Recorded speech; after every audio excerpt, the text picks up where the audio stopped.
Crypto ఒకప్పుడు ప్రపంచాన్నే మార్చేస్తుందనుకున్న technology. డబ్బు పంపడాన్ని చాలా సులభం చేయాలనే ఒక గొప్ప వాగ్దానంతో మొదలైంది. కాని అది దారి తప్పి ఎక్కడికో వెళ్ళిపోయింది. అసలా కథేంటి? ఈరోజు విశ్లేషణలో ఆ ప్రయాణం గురించి లోతుగా చూద్దాం.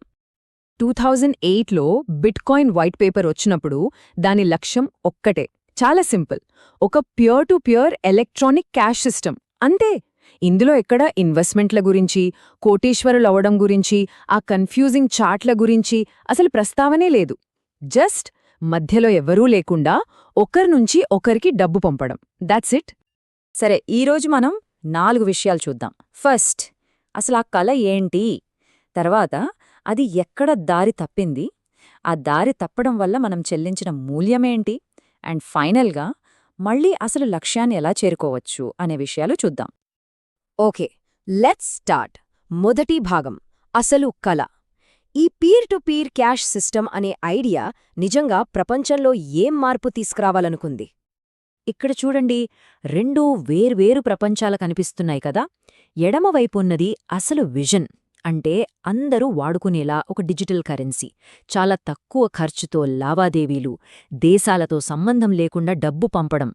కానీ కుడివైపు చూడండి, ఇప్పుడేం జరుగుతుందో, అంతా ఇన్వెస్ట్మెంట్ రిటర్న్స్, హోల్డ్లు చేయడం, ల్యాంబోలు కొనడం, వీటి గురించే చర్చ. అసలు మొదలైనప్పుడు హోల్డ్లనే మాటే లేదు. ఎందుకంటే దాన్ని ఖర్చు పెట్టడానికి తయారుచేశారు, దాచుకోడానికి కాదు. మరి ఈ మార్పు ఎప్పుడు, ఎలా మొదలైంది? చెల్లింపుల కోసం తయారుచేసిన ఒక సిస్టమ్ కేవలం ధరల చార్ట్లను చూస్తూ ఊహాగానాలు చేసే ఒక సాధనంగా ఎలా మారిపోయింది? 2013 నుంచి 2017 మధ్య కాలం చాలా కీలకం. ఇక 2013లో మొదలైంది అసలు కథ.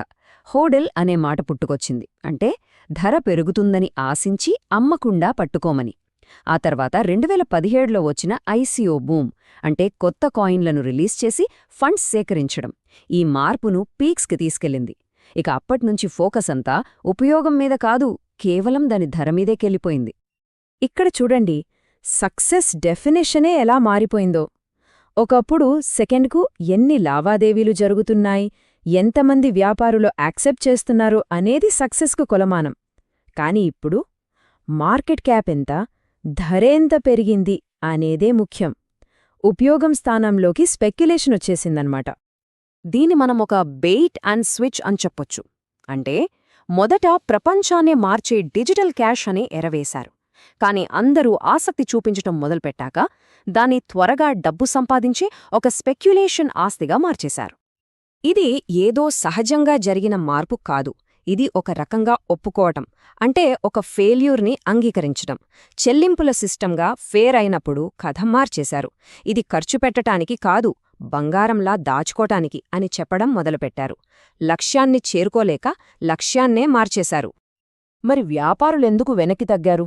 కారణాలు చాలా సింపుల్. ధరలు నిమిషాల్లో మారిపోవడం, లావాదేవీలు చాలా నెమ్మదిగా జరగడం, ఫీజులెక్కువగా ఉండటం, అన్నింటికంటే ముఖ్యంగా కస్టమర్లు దాన్ని ఖర్చు చేయడానికి బదులు దాచుకోవడం మొదలుపెట్టారు. ఇవన్నీ బిజినెస్కి పెద్ద అడ్డంకులుగా మారాయి. ఈ స్పెక్యులేషన్ వైపు వెళ్లడం వల్ల అసలు నష్టపోయింది ఎవరు? ఈ మార్పుకు ఎవరు మూల్యం చెల్లించారు? ఫస్ట్, సామాన్య ప్రజల గురించి ఆలోచిద్దాం. వాళ్లకి ఒక కొత్త రకం కరెన్సీ ఇస్తామని ప్రామిస్ చేశారు. కాని వాళ్ల చేతిలో మిగిలిందేంటి? రోజువారీ వాడకానికి అస్సలు పనికిరాని ఒక ఆస్తి. దాంతో ఒక కాఫీ కూడా కొనలేని పరిస్థితి. దాని విలువ ఎప్పుడు పెరుగుతుందో, ఎప్పుడు పడిపోతుందో తెలియని ఒక కన్ఫ్యూజన్. ఇక వ్యాపారుల సంగతి ఏంటి? తక్కువ ఖర్చులతో బిజినెస్ చేసుకోవచ్చని ఆశపడి వచ్చిన వాళ్లకి ఈ సిస్టమ్ పెద్ద నిరాశను మిగిల్చింది. ప్రామిస్ చేసిన తక్కువ ఖర్చుల బదులు వాళ్లకు మిగిలిందేంటంటే కాంప్లెక్స్ ప్రాసెస్లు, నిలకడలేని ఒక వ్యవస్థ. ఇది వాళ్ల ప్రాబ్లమ్స్ని సాల్వ్ చేయడం పక్కన పెట్టితే కొత్త సమస్యలను సృష్టించింది. చివరిగా, ఈ మార్పు మొత్తం క్రిప్టో ఇండస్ట్రీపై ఎలాంటి ప్రభావం చూపింది? ఈ స్పెక్యులేషన్ కల్చర్ వల్ల క్రిప్టో తన లాంగ్ టర్మ్ పొటెన్షియల్ని దెబ్బతీసుకుంది, నమ్మకాన్ని కోల్పోయింది, రెగ్యులేటర్ల దృష్టిని ఆకర్షించింది. అసలు లక్ష్యం పక్కకు పోయి దాని పేరు ప్రతిష్టలు దెబ్బతిన్నాయి. సరే, మరి దీనికి సొల్యూషన్ ఏంటి? బహుశా అది కొత్తగా ఏదో కనిపెట్టడం కాదేమో. బహుశా మనం వదిలేసి వచ్చిన అసలు లక్ష్యానికి తిరిగి వెళ్లడమే, మొదలుపెట్టిన పనిని పూర్తి చేయడమే. నిజమైన డిజిటల్ క్యాష్ సిస్టమ్ను నిర్మించాలంటే ఈ 4 విషయాలు చాలా అవసరం. ఫస్ట్, అందరికీ సులభంగా అందాలి, లేదంటే అది కొద్దిమంది చేతిలోనే ఉండిపోతుంది. రెండోది, ధరల అస్థిరతను తగ్గించడానికి స్టెబిలిటీ మీద ఫోకస్ పెట్టాలి. మూడోది, బలమైన ఇన్ఫ్రాస్ట్రక్చర్ ఉండాలి.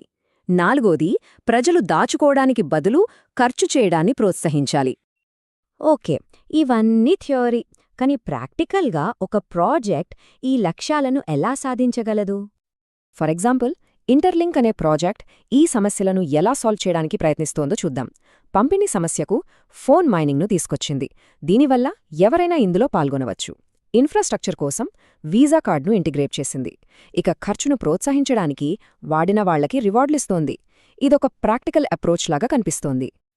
కాబట్టి ఇంటర్లింక్ లాంటి ప్రాజెక్టుల లక్ష్యం కొత్తగా ఏదో సృష్టించడం కాదు. బిట్కాయిన్ ఏ వాగ్దానాన్నైతే మధ్యలో వదిలేసిందో ఆ పనిని పూర్తి చేయడం. ఇది ఒక రకంగా రీస్టార్ట్ అన్నమాట. ఈ మొత్తం విశ్లేషణకు సారాంశం ఈ ఒక్క వాక్యం: అసలు ఐడియాలో తప్పులేదు, దాన్ని మధ్యలోనే వదిలేయడంలో ఉంది అసల సమస్య. చివరిగా ఒక ప్రశ్న మిగిలింది. క్రిప్టో అసలు లక్ష్యం నిజంగానే మధ్యలో వదిలేయబడిందా, లేక అది మొదటినుంచి ఒక అసాధ్యమైన కల? దీనిపై మీ అభిప్రాయాలేంటో ఆలోచించండి. ఇలాంటి మరిన్ని లోతైన విశ్లేషణల కోసం మాకు సబ్స్క్రైబ్ చేసుకోండి. అలాగే ట్విట్టర్లో @prasanna3001 ఐడిలో మాతో కనెక్ట్ అవ్వండి. మళ్ళీ కలుద్దాం.